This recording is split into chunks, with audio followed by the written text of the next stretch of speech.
chiabo otumfo se to na asante ni kumasi ni fine na nabo ati ansada bra azuko ma boyine ni mana na dia we eye daddy o kwata kwa hene na dia to nani otumfo se tutu a wotimi nadwa otumfo asase wo hye na hene ni na do ye die ni hye otumfo kumasi ni fine na nabo ati ansada bra asokore ma mpoyine one ne hima na nasama die wo to sumienu abrim pomienu aka nchira gu emre aduane sisuo asangasi atu ye no obi ka bi maye osupo ayi ya mi antabu na ka suoje o ananu abrim pomienu ne ka ba konko ne ka ba kontina mpo ni anya asemu a obi aka bi amaye asoko ama mpo amaye ya una mane ye kuo otumfo se tutu so ama udamiri fo Nana me kwadu na santi ma so ma udamrifa nana nu kwase antran konwa se ma udamrifa ayemfoni ayima se ma udamrifa o asko ma mpo ma se ma udamrifa meti asia aida sibre asne mitriwa aida sibre inana damrifa mo damrifa Anabwati ansanda blaso kwa mampo ina wane wima Odi awe ya mamo damrifa Otu hey ya mamo damrifa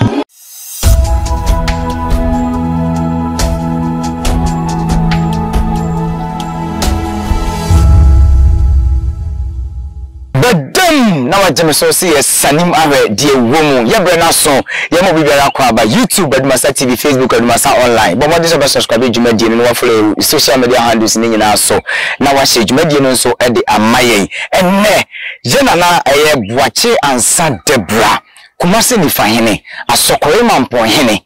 watofom na ebusua eyi nyame ya aduma wo china de esiwo se mfanye ye na na wotweda ye kwa kopiem ewo honom na ansala no wo ye hwan Didi bre ne sen e wo mahia yemfie jebre mini teacher kantanka se de da ye no ye be sinkonwen ye ba be pensem mu de agu na wo so wo woni a ye papa yi oye ye ntinsim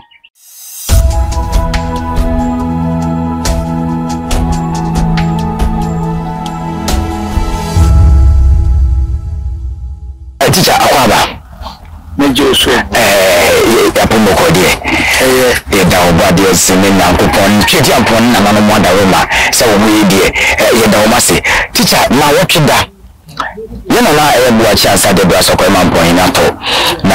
yesi ye kwa na wotweda didi kan je na wotweda so obi free mo na so obi wu a obi obi bia ye akamfo na mara ni titu Asante for na mara ni se yi da bisi wo se de ko binjene se de bisi aye na yiye afa da ye be ye na yiye no nanso ansa na be ye sa de na eza busafo hia nti enipa na wo free mo no na busafo no ebi atutu kwa ne ade ye ko bobo e ko kan kire wo mo ni apeda o mu nyina abihia ni o mo adwene ho da Biti ni na otweda na yese obia o ba bibia na otweda na ese o mehu oba na otweda na ehona busafo e ba dwene ho eda ombi si na wo na sai ni bana yesi ni no ne friend se dotiye no chino ansa na ya na yi ankasa that's sama wotweda de ye bihia mu yes se ya de be ye ni de besie oni a watono na dotiye so no de sanso wotche na wotweda dotiye so enso no de no yo that's a dotiye kasa oti no mu edati but no kire se metie na metie no ayi ne se ko si ni pa no si ni pa ya kanati na tie zo ne so enti eno da ebisi no a be kanati mu so na do doti yi eno so yi na ye yanka na tie mu so no na otweda eno so yi ni be yi yanka na tie mu so fa no ko share for nti ye kana na otweda but yi no ba ansa na ehwe eda ye de ye na yi ankasa na o hene de gidie ye si wa hemfofo ma se da o de ba yo ya ma na ya yi waye no enye dot yi kire se esi wo wi enu na ye ayi ankasa ya kana tie bu so na matwam enu na ye ayi no ankasa teacher da say ye tisi yesem na ye nkomo twetwe da pa waso no ye nkomo ye ba bedi na ye na asokore mampon ye na boachi ansa Debra wona ne maame oba peni na mahima na masama di ewu asokore mampon hima omu na ato na obi bisa se asokore mampon wo fine ye asokore mampon ka Kumasi abranu no ana amanya e ka bom e Kumasi no e ka ho ne dimu tintiman so se ubu Kumasi a ben menhia o mampon no ben menhia na fahine sa for airport sisi ye freno nana pempe udikai airport na airport nanga sasi asoko mampo asase na nechi na nyina zo eka asoko mampo nti o pe baby asoko mampo wa biano a etwa airport no siano echi na nim benkuni ni fire asoko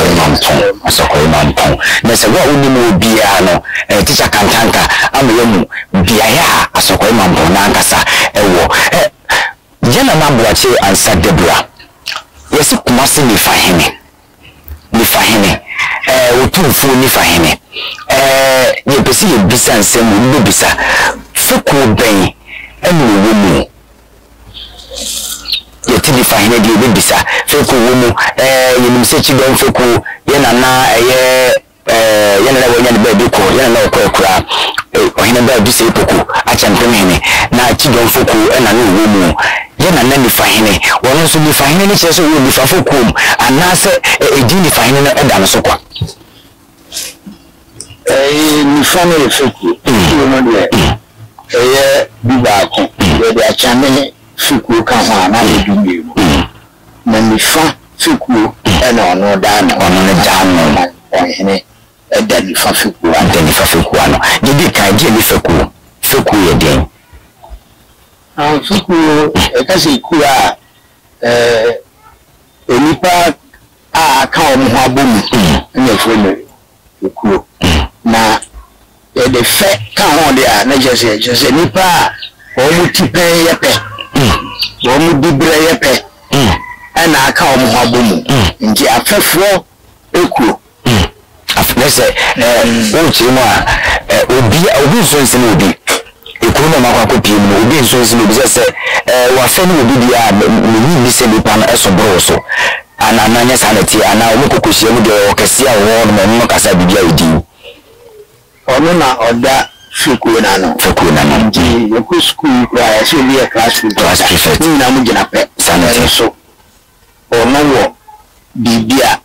ehye no nso se so kakra eche mo amaka nti esi fuku de nanso do dama no oni penny do da no any penny yana na buache ansa Debra Kumasi ni fahene utufu ni fahene yebe bisa se Kumasi ni fahene yate asante manso so ye ni fahene enso so ye be na dasa mi ni Kumasi eka aman no a eka bumi asante man no nti oman bia nso ewo science share na ewo yo be kwa mai suta mai jame mai adanse mai na ya mama bia wo safi ku edu ni bi wo ne ho na no ye oman no fiku nti se Kumasi fiku a nje Kumasi mai fiku asem ye ka sante man so dia eno fiku no enye bibiri sa ku eni nifa no ena na mamponyene ena da no necessary ye na meya na say ya santima nifa hene ono je Kumasi nifa ena denkuno nso asunya ena sunya na da no ubi bisa se ye na eye boache ansa Debra se ko mamponyene enton ben wobo especially asantimemu de akamemu na ni chichi asantimemu ibia ontonwa obobo na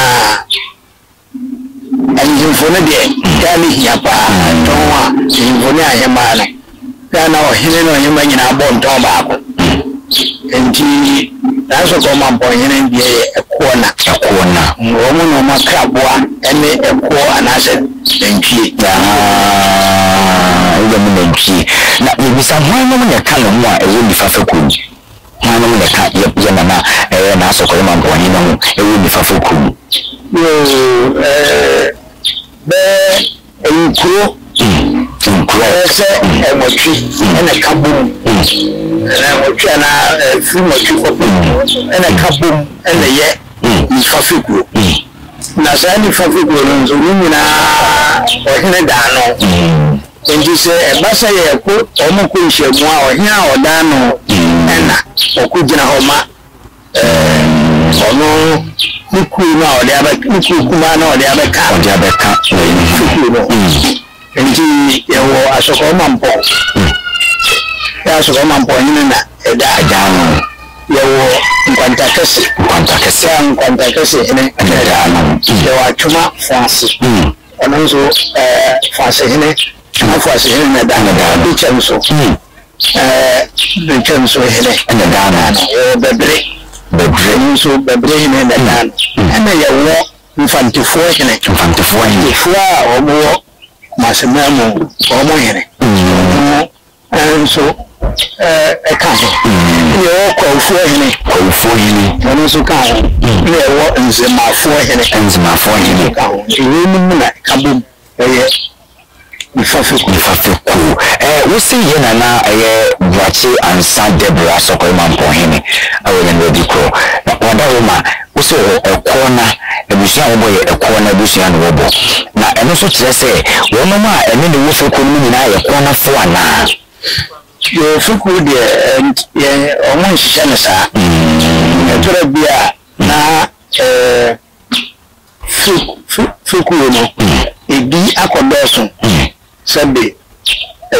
bia na akona fo akodoso mu ana se biara fo akodoso ye mu ye nheda nka se fiku ni de ni nko ana ye de omo ye